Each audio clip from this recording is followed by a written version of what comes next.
Good morning, everyone, and welcome to Think Future.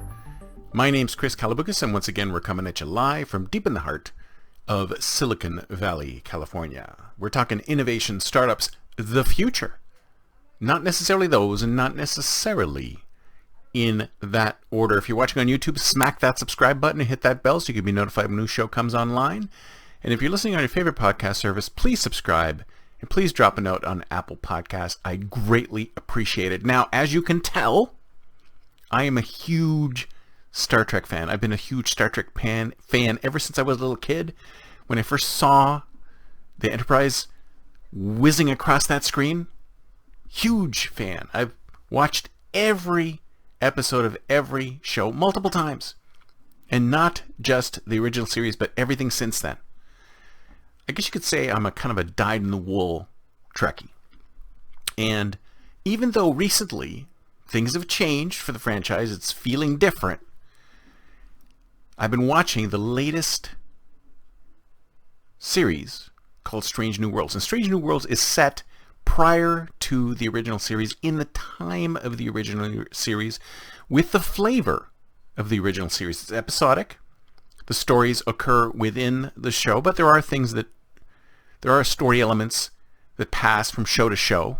Characters do grow over the course of the stories. At least I hope so. I've only seen 2 episodes.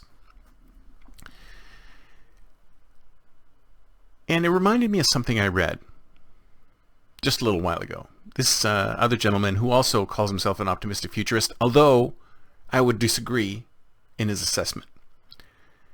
And he talks about how Star Trek has gone from what it was, sort of the original depiction that Roddenberry had of a utopian future, and it's turned to become more of a dystopian future. Now, some people might say it's more realistic, but I say it's the future. It's 300 years into the future. Who's to say that by the time we get to 300 years into the future, we've finally put behind us all the petty rivalries that we have? Who's to say that in the future, 300 years from now, we're all saying, why can't we just all get along? Why can't we put our differences aside and celebrate our differences and turn them into, we only want to do what's best for humanity. We want to improve the lot of all of humanity. I think, as the optimistic futurist, that is where we have to go. A utopian future is in our future, and it's all up to us to make it happen. And I remember reading about how so many people went up against Gene Roddenberry's vision, saying that, oh, it can't be like that. You've got to have conflict. This is the 20th century program, so there has to be conflict between the characters. So when they brought it back for the next generation, he didn't want conflict between the human characters at all. He said, we've progressed beyond having to conflict with other humans. Now, some conflict, of course, is good. And when you're storytelling in the 20th century, and even in the early 21st century, when you're storytelling today, you have to have conflict. And maybe that's one of those things that us as human beings have to grow beyond. Do we really need to have conflict in our storytelling? Yes, we do. At this point in time, we need conflict in our storytelling. But maybe, who knows, sometime in the future, maybe we will decide that we can still tell stories without conflict. We can still be interested in stories without conflict. But I digress. So, I'm watching Strange New Worlds, and the first episode was a little rocky, but the second episode was really, really caught the sense of the future that Roddenberry was expecting, at least in my view, what he was trying to portray.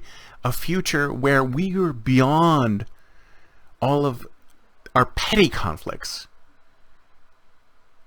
and we've created a culture that celebrates everything that we do. Everything that we... It doesn't, shut anybody down. We all get along in this future. And if you ask me, that's not such a bad thing.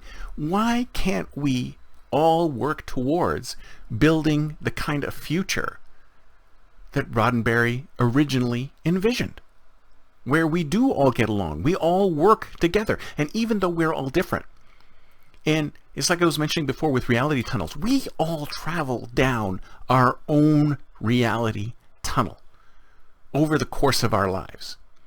And sometimes our tunnels coincide with other tunnels, but we all have our own reality tunnel. And if you think about it, that future respects the fact that we all have reality tunnels, and it respects the reality tunnels of yourself and everybody else around you. If we respect each other, and we understand that we all contribute, and we all work towards contributing towards improving humanity, instead of tearing some down and helping others, let's help all humans do better. Let's help all humans get to the pinnacle of their ability to achieve. Why can't we look at each and every human being and say, this human being has the ability to do so many things. We have giant brains, and our brains are so elastic. And you've heard of neuroplasticity. We can learn almost anything. We can do almost anything that we set our minds to. So looking at somebody and saying they don't have the potential to do these amazing things, I think that's wrong. I think all human beings have the ability to do almost anything that they wish they could. We have the ability to think. We have the ability to learn. We have the ability to reason. We are so much more than those cog in the machine jobs.